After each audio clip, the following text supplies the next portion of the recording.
నిజాంపేట మండల కేంద్రంలో అయ్యప్ప స్వాములు 41 రోజుల పాటు మాలాధారణ స్వాములు కఠోర ఉపవాస దీక్షలను పూర్తి చేసుకుని ఆదివారం స్థానిక హనుమాన్ దేవాలయంలో ఇరుముడి కార్యక్రమాన్ని గురుస్వాములు రెడ్డిశెట్టి రవీందర్ భీమయ్యల ఆధ్వర్యంలో అంగరంగ వైభవంగా నిర్వహించారు.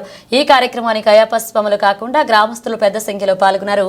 ఈ సందర్భంగా అయ్యప్ప స్వాములు మాట్లాడుతూ గ్రామంలో 40 మంది అయ్యప్ప స్వాములు మాలలు ధరించామని ఇరుముడి కట్టుకుని అయ్యప్ప యాత్రకు బయలుదేరామన్నారు. ఇరుముడి కార్యక్రమంలో పాల్గొన్న భక్తజనులకు స్వామివారి కృపా కటాక్షాలు ఉండాలన్నారు. అలాగే స్వాములకు అన్నదాన ప్రసాదం దాతగా కలవకుంట్ల సదాశివ ఇండస్ట్రీ నిర్వాహకులకు కృతజ్ఞతలు తెలిపారు.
స్వామి శరణమయ్యప్ప. ఈరోజు నిజాంపేట గ్రామంలో ఇరుముడి కార్యక్రమాన్ని అంగరంగ వైభవంగా జరుపుకున్నాము.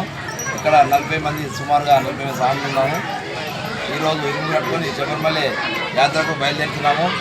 ఈరోజు అందరూ చాలా సహకరించారు. మస్కల్ స్వాములు కానీ నిజాంపేట స్వాములు, కాజీపురం స్వాములు అందరూ సహకరించారు. ఇంటి కార్యక్రమము విజయవంతం చేసినందుకు కృతజ్ఞతలు. మరియు ఈరోజు అన్నదానానికి సహకరించిన మా దాతలు కలవకుంట సదాశివ ఇండస్ట్రీ వారికి ప్రత్యేక కృతజ్ఞతలు.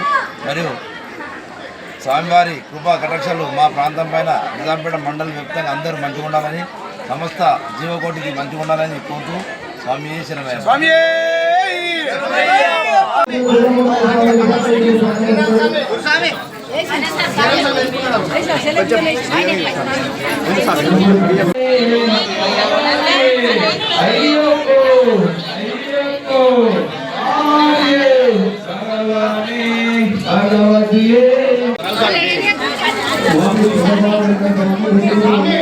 ఇరుముడి కట్టుకున్న సాంగ్లలో వెళ్ళిపోవాలి, కిందికి పోవాలి, సాంగ్ కిందికి వస్తారు.